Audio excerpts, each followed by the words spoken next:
আসসালামু আলাইকুম ভিউয়ার্স, আজকে আমি আপনাদেরকে দেখাবো কিভাবে সারারা বা গারারা সালোয়ার খুব সহজভাবে কাটিং এবং সেলাই করবেন সেটা দেখাবো। আশা করছি আজকের ভিডিওটি আপনাদের কাছে খুবই ভালো লাগবে। তো প্লিজ পুরো ভিডিওটি মনোযোগ সহকারে দেখবেন আশা করছি। তো এই সালোয়ারটা কাটিং করার জন্য এখানে আমি 1 গজ পরিমাণ কাপড় নিয়েছি, আর এই মাপে আপনারা 2 থেকে 3 বছরের বেবির জন্য এই মাপে এই সালোয়ার তৈরি করতে পারবেন। প্রথমে আমি কাপড়টাকে 2 ভাঁজে ভাঁজ করে নিচ্ছি। এই যে দেখতে পাচ্ছেন আমি 2 ভাঁজে কিন্তু ভাঁজ করে নিয়েছি। এটা হচ্ছে আড়াআড়িভাবে 2 ভাঁজে ভাঁজ করেছি, এরপর আবার কিন্তু আরেকটা ভাঁজ দিয়ে এখন টোটাল হচ্ছে 4 ভাঁজে ভাঁজ করে নিয়েছি। এরপর আমি হচ্ছে উপর থেকে রাবার দেওয়ার জন্য এখানে 2 ইঞ্চিতে একটা দাগ দিয়ে নিলাম। মানে লম্বা যতটুকু নিব তার থেকে এক্সট্রা হচ্ছে 2 ইঞ্চি আমি এখানে বাড়িয়ে নিচ্ছি। তো 2 ইঞ্চি বাড়িয়ে নেওয়ার পর এখন হচ্ছে আমি চওড়াটা দেখাচ্ছি। এখানে চওড়া হচ্ছে 8 ইঞ্চি পরিমাণ 4 ভাঁজে নিয়েছি, আর উপর থেকে এখানে 14 ইঞ্চিতে দাগ দিব। মানে রাবার দেওয়ার পর টোটাল লম্বা থাকবে হচ্ছে 12 ইঞ্চি। উপরে সেলাই করার পর 12 ইঞ্চি থাকবে। তো আমি এক্সট্রা সহ এখানে হচ্ছে 14 ইঞ্চি নিয়ে নিচ্ছি, আর নিচে হলো আমি সমানভাবে দাগ কেটে নিচ্ছি। নেওয়ার পর এরপর হচ্ছে এখানে হাইয়ের যে অংশটা আছে সেখান থেকে আপনারা 2 ইঞ্চিও দাগ দিয়ে নিতে পারেন অথবা 2.5 ইঞ্চিও নিতে পারেন। তো আমি এখানে হচ্ছে 2.5 ইঞ্চি বরাবর একটা দাগ দিয়ে নিচ্ছি। নেওয়ার পর এরপর হচ্ছে দাগটাকে একটু হালকা রাউন্ড শেপ করে মিলিয়ে নিচ্ছি। এখন আমি হচ্ছে দাগ অনুসারে কেটে নিব।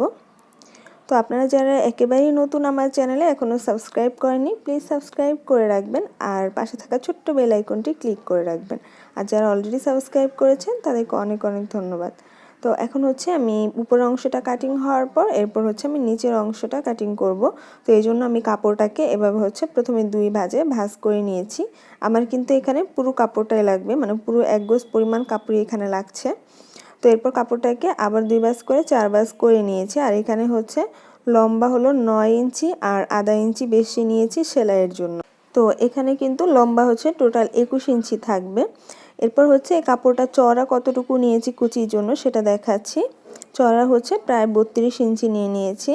এখন আমি মাঝ বরাবর কেটে নিচ্ছি, যেহেতু 2 পার্ট এটা, মানে 2 পায়ের অংশে 2টা কুচির জন্য কাপড় হবে। তো কাটিং শেষ হয়ে গেল, এরপর হচ্ছে আমি এখন সেলাই করে নিব।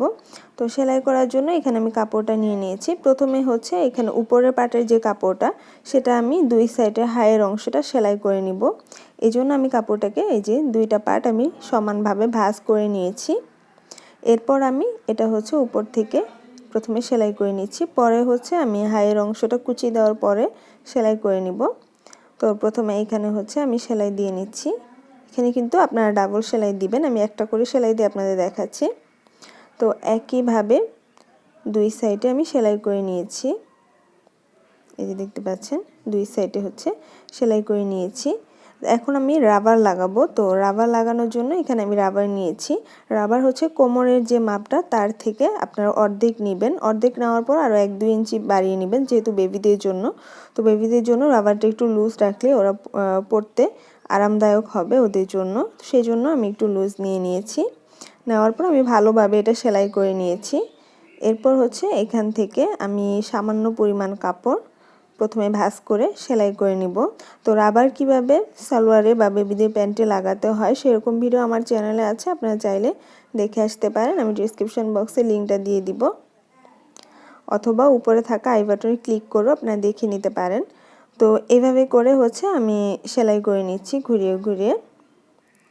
তো সেলাই করে নেওয়ার পর এখন কাপড়টাকে সোজা করে নিলাম। নেওয়ার পর এখন ভেতর দিক থেকে রাবারটাকে বসিয়ে নিচ্ছি। ভেতর দিক থেকে রাবারটা প্রথমে বসিয়ে পুরো সেলাই করে নিচ্ছি। আর এখানে কিন্তু রাবারটা বসানোর সময় অবশ্যই খেয়াল রাখবেন যাতে করে রাবারের উপরে সেলাই না পড়ে, তাহলে কিন্তু আপনারা টানতে পারবেন না, অর্থাৎ টেনে টেনে যে সেলাই করতে হবে সেটা করা যাবে না। তো সেই জন্য আপনারা খেয়াল রাখবেন সেলাইটা যাতে কাপড়ের উপরে পড়ে।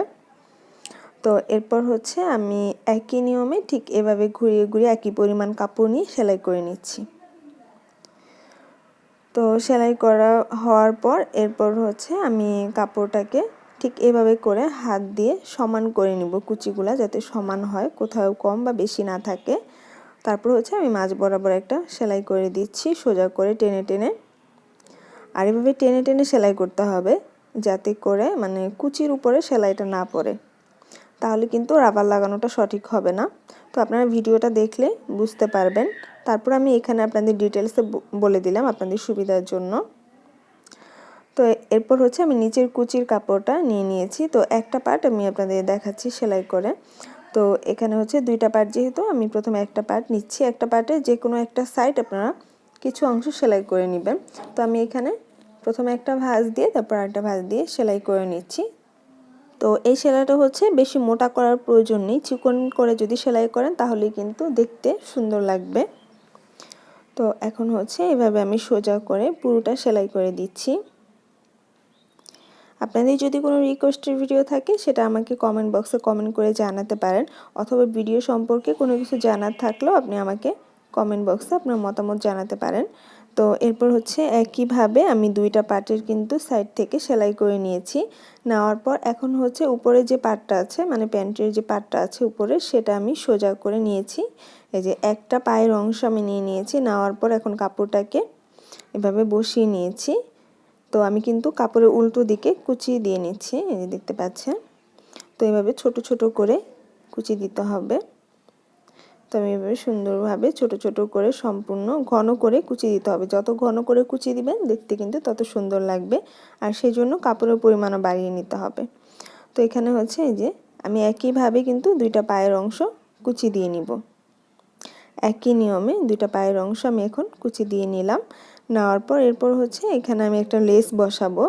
মানে আপনারা চাইলে আপনাদের নিজেদের পছন্দ মতো লেস বসাতে পারেন। তো সেই জন্য আমি এখানে সালোয়ারটাকে সোজা করে নিয়েছি। তো এরপর হচ্ছে আমি এখানে একটা লেস বসিয়ে নিচ্ছি, এই যে দেখতে পাচ্ছেন। তো লেসটা ঠিক মাঝ বরাবর আমি সেলাই করে নিচ্ছি। আর লেসটা হচ্ছে আমি উপরের অংশ বসাচ্ছি। এটা হচ্ছে কুচির উপরে বসাবেন না, অবশ্যই উপরের যে পার্টটা আছে সেটার উপরে বসিয়ে নেবেন, তাহলে দেখতে সুন্দর লাগবে। তো একই নিয়মে হচ্ছে আমি দুইটা পায়ের অংশে লেস বসিয়ে নিচ্ছি। তো লেস সেলাই তো খুবই সহজ, শুধু মাঝখানে একটা সেলাই করে নিয়েছি। আশা করছি আপনারা খুব সহজেই পারবেন। তো এতটুকু সেলাই হয়ে গেল। এরপর হচ্ছে আমি কাপড়টাকে আবারও উল্টে নিচ্ছি। উল্টে নেওয়ার পর এভাবে দুইটা কাপড় একসাথে ধরে নিয়ে এখন হাইয়ের অংশটা সেলাই করে নিব। তো নিচের অংশ থেকে প্রথমে সোজা করে সেলাই করে নিচ্ছি। নেওয়ার পর এরপর হচ্ছে হাইয়ের অংশে সেলাই করে নিচ্ছি। তো এখানে কিন্তু অবশ্যই ডাবল সেলাই দিতে হবে, কারণ ডাবল সেলাই দিলে যে কোনো ড্রেস অনেকদিন টেকসই হয়। তো এই তো আমি খুব সুন্দরভাবে বাচ্চাদের জন্য শারারা সালোয়ারটা তৈরি করে ফেললাম। আপনারা একই নিয়ম ফলো করে শুধুমাত্র মাপটা নিয়ে বড়দের জন্য তৈরি করতে পারেন। তো আশা করছি আজকের ভিডিওটি আপনাদের কাছে ভালো লেগেছে। যদি ভালো লাগে প্লিজ একটি লাইক দিবেন, কমেন্ট করে আপনার মতামত জানাবেন। তো আজকে এই পর্যন্ত। আপনারা ভালো থাকবেন, সুস্থ থাকবেন। আল্লাহ হাফেজ।